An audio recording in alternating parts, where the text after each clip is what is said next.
BRS BJP నేతలపై కూడా CM Revanth విసుర్లు చూస్తున్నాం. కేసీఆర్ కుటుంబం దగ్గర 1,00,000 కోట్ల రూపాయలు ఉన్నాయంటున్నారు సీఎం రేవంత్ రెడ్డి. 2,000 కోట్లు సీఎం సహాయ నిధికి ఇవ్వచ్చు కదా అంటున్నారు ఆయన. అమెరికాలో ఉండి కేటీఆర్ ఏదేదో మాట్లాడుతున్నారు.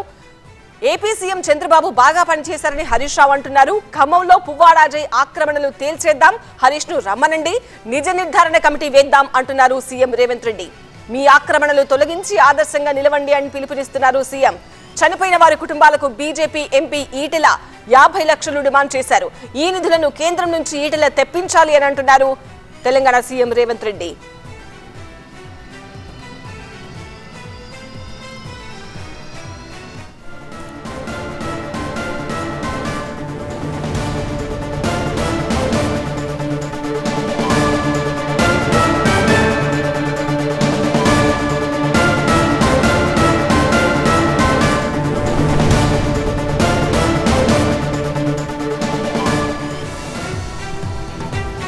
సీఎం రేవంత్ రెడ్డి చేసిన వ్యాఖ్యలకు సంబంధించిన బ్రేకింగ్ న్యూస్ మనం చూస్తున్నాము. బీఆర్ఎస్ బీజేపీ నేతలపై సీఎం రేవంత్ రెడ్డి విమర్శలు సంధిస్తున్నారు. కేసీఆర్ కుటుంబం దగ్గర 1,00,000 కోట్ల రూపాయలు ఉన్నాయంటున్నారు ఆయన.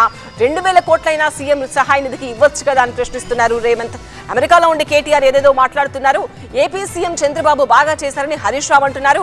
ఖమ్మంలో పువ్వాడ అజయ్ ఆక్రమణలు తేల్చేద్దాం, హరీష్ ను రమ్మనండి, నిజ నిర్ధారణ కమిటీ వేద్దాం అంటున్నారు సీఎం రేవంత్. మీ ఆక్రమణలు తొలగించి ఆదర్శంగా నిలవండి అని పిలుపునిస్తున్నారు సీఎం. చనిపోయిన వారి కుటుంబాలకు బీజేపీ ఎంపీ ఈటెల 50 లక్షలు డిమాండ్ చేశారు. మరి ఆ నిధులను కేంద్రం నుంచే ఈటెల తెప్పించాలి అంటున్నారు రేవంత్.